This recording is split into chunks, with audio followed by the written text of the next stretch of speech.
Interesting documentary there.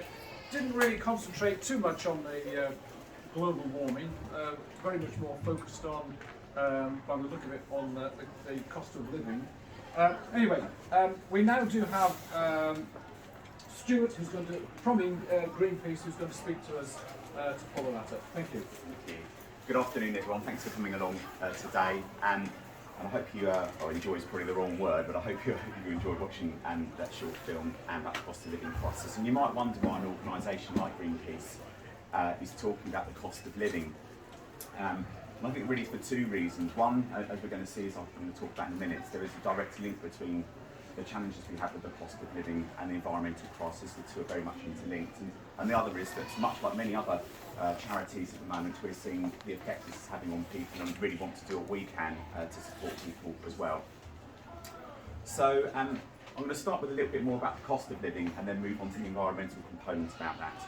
And I thought I'd just really start with a few fairly hard-hitting realities.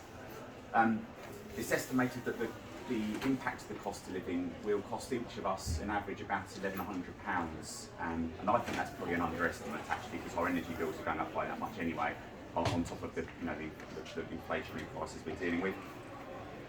It's estimated by next spring about 7 to 10 million UK homes will be in fuel poverty. 1.3 million people will be in absolute poverty next year. And even in Eastbourne Food Bank has figures to show us that 5,400 children in our town live in poverty already. So this is a very real problem at the moment. It's worth reflecting what's caused all of this, and we know there's a problem, but there are a number of factors that have led towards it existing. A fundamental one is the demand on energy.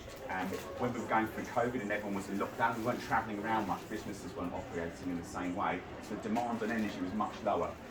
Now we've all come back into the world, people are flying around again, using their cars again, all these things are happening. It's simply driven up demand, and in that high demand, that has driven up the price of fuel, and it's as simple as that, and that's a very fundamental part of the problem. Also exacerbating that is we have the war in the Ukraine, and that's affecting the supply chain of energy, of oil and gas throughout the world really, and of course that's causing more problem. Also the supply chain of food, wheats that are grown in Ukraine and other foodstuffs which would be supplied to the world are in shorter supply than they would be normally, so again that's having an impact. Post-Brexit, the availability of cheaper workforces is lower, and so that's pushing up the price of the workforce. And of course our pay increases aren't increasing with the inflationary costs that all that's creating, as businesses have to pass in those costs to all of us consumers. You saw at the end there about the energy companies who are making a record profit during this time, of course, because the demand is so high for them. So you'll see companies like BP, I wrote down, BP have made record profits of 7.1 billion. I mean, they're just large numbers on one level, but these are profits around twice to 3 times what they would normally expect and what they had in the year prior. That's continuing at the moment. And then just to take a pause on that and look at the environmental situation which is happening in parallel to this. And some of these again are slightly hard-hitting facts, and I won't make it all doom and gloom. I'll show some hope in here too, but just to start off with some of the doom and gloom. In real terms, the impact that people have had on the planet has increased the temperature of our planet by 1 degree in the last 140 years. That's real. That isn't something that's happened naturally by the normal changes in the Earth's climate. That's the biggest increase that Earth has seen in temperature ever, that 1 degree, and that's the impact that we've had, and most of that has been since the 1970s, and that's directly due to our use of oil and gas and fossil fuel, coal as well, and fossil fuels. That's having a catastrophic effect on our ecosystem. Now some of that we're already experiencing, and a lot more of it will come. So in the last 40 years, the Arctic's sea ice has decreased by about 4 million square kilometres, again a huge number, and in real terms that means our sea line has risen by 10 centimetres. Not a huge amount in real terms, that much, but if you're living in a coastal area or low coastal area, then that's already having an impact, and you'll see that. One of the slides when I do this talk, the slide shows there's a village in Wales which has now been effectively decommissioned because it's underwater by that little extra water rise, and that will continue. Our greenhouse gases come from a number of sources. 55% of them are from the use of fossil fuels, which are used to power all the things we do, and probably most of the objects in this room are linked to oil in some way. 25% of it comes from agriculture, and most of that's through palm oil and soya production. Most of the soya production is to feed animals that we eat and use for clothes and everything else. And also a big cause of the problem is the loss of our carbon sinks. And carbon sinks are the world's sort of natural way of getting rid of the carbon in the atmosphere. So this includes things like forests, the sea, big areas like peatlands. So the Amazon rainforest sucks up carbon from the air. The Congo Basin does the same. Peatlands in the UK do the same. And they absorb about 50% of the carbon that we output into the atmosphere. The problem is, as temperatures rise and other environmental impacts happen, then they become less effective at doing that. So then we have, they actually have less carbon being absorbed in the natural way the planet would normally do it, so that also becomes a problem. So what happens is, if we're not able to quickly enough intervene on the causes of these issues and keep our temperatures, the aim is to keep them underneath 1.5 degrees of further rise, and that's becoming very, very challenging now, is that all these problems actually become an awful lot bigger, and because you reach some little tipping points where some of these ecosystems actually start to completely fail, and then once they do that, you can't actually recover them. So for example, the Amazon rainforest, if you cut too much of it down, it ceases to function as a rainforest, and it won't restore itself and grow enough more. And that means we just lose that carbon sink has completely gone. Another example, of course, is the Arctic sea ice. There becomes a point when it will just start to continually melt, and nothing we will be able to do will actually stop that from happening. And those seawater rises that we've already seen will increase. And that's why you see towns like Eastbourne investing hugely in sea defence. And we've got a project of, I forget how much it is, how many millions it is. 150 million to be sea defences. You might have seen some pictures. Right along the coastline here, because we're a low-lying town, particularly in places like Pevensey Flats, we'll be very impacted when those waters do rise, and they will rise. Even if we stopped using oil and gas today, we can't stop the problem that's going to happen. It's already in motion. So a lot of what we're doing really now is sadly damage limitation, but there's a lot we can do and should do. In UK terms, just to kind of put this into a bit of home reality, we've had our 10 hottest years on record since they've ever had records, have happened since 2002. The top 10 have all been in the last 20 years. And the heat waves last year caused more than 2,800 excess deaths directly contributed to those heat problems. So people are already dying as the impact of the climate crisis that we're in the middle of. So it's a big, big problem.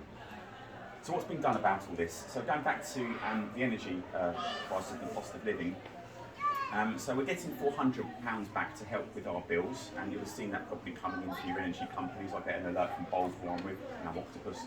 I get about £60 a month back. The reality of that is it's a loan. You're not going to get that £400 forever. They're just going to balance out the bills later. I'm not making this up, that's how they're doing it.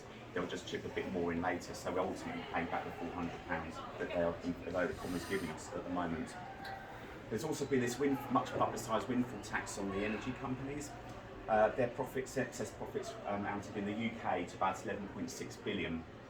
And they've been taxed by 5 billion of that as a windfall, so this extra amount of money they're having to essentially give half of it back in tax. Again, the reality of that is very unlikely that all of that is going to actually manifest as tax.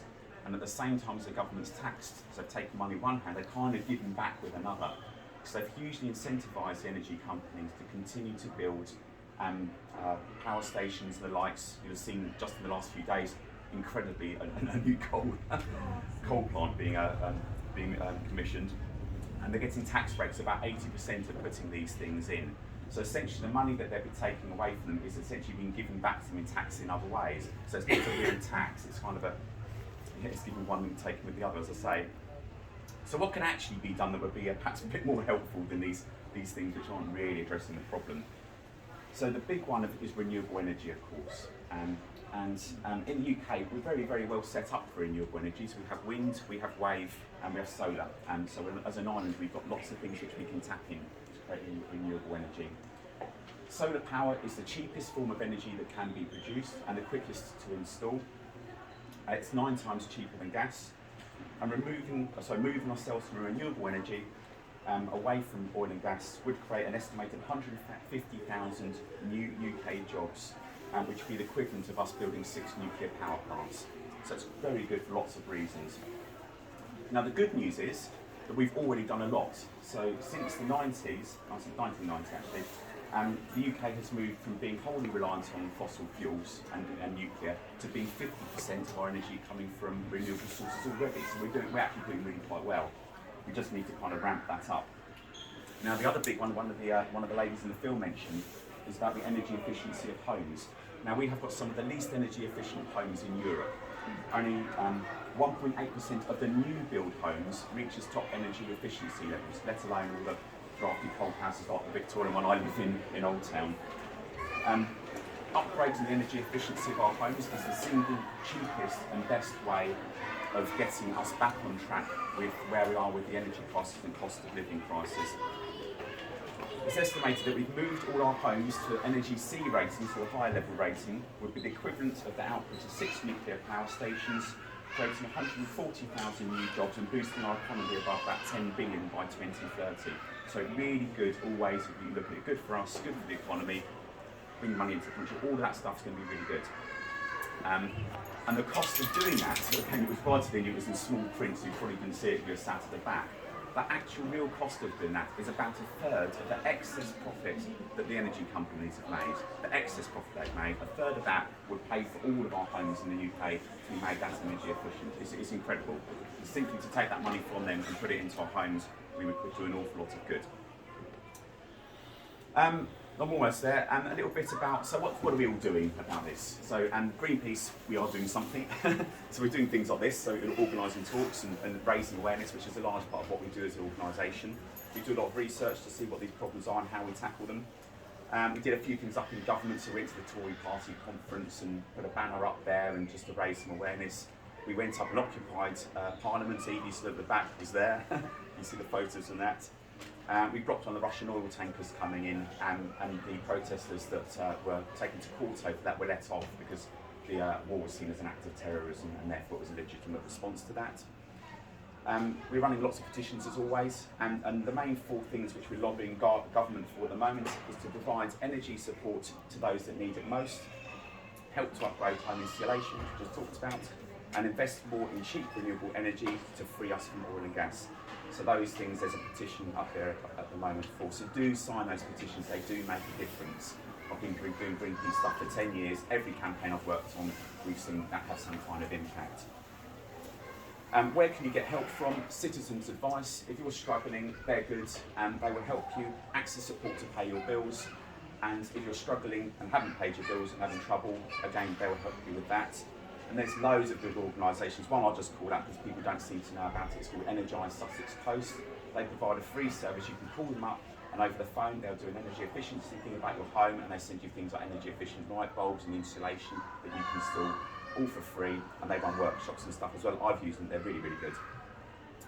A couple other things you can do yourselves. Also, I mentioned signing petitions. Writing to your MP. I know it feels like a weird thing to do, but if you're able to write a letter to your MP, we have a Conservative MP in here in Eastbourne, which is a good thing when it comes to stuff like this, because they have a louder voice than MPs from other parties. So we go right to them and say, we are having problems, here's the kind of things we're experiencing, please stand up and talk for us in government. It is their job, they're there to support us. Also, you can support your local community by volunteering, helping with the food banks and things like that, and looking out for your neighbours and friends. Make sure people are doing okay, and if they're having problems, are they warm enough? Can you help each other? That's really part of the solution as well. So just to wrap up, I know I've given you some quite hard-hitting facts and figures along the way, and we do face this huge environmental problem, which is having an impact into the cost of living crisis that we're experiencing. And these are big, big challenges. But on the whole, these are challenges caused by people. They're not the world doing things on its own. These are things which we have caused, and we can solve them, and we know how to solve them. It's just a case of getting everyone mobilised to do their own little bit to help support that, and talk up to the powers that be to help them make changes too. So if you can all, by being here today, you've been part of that solution, and thank you for doing so. Yeah, and that's pretty much it. Thank you very much.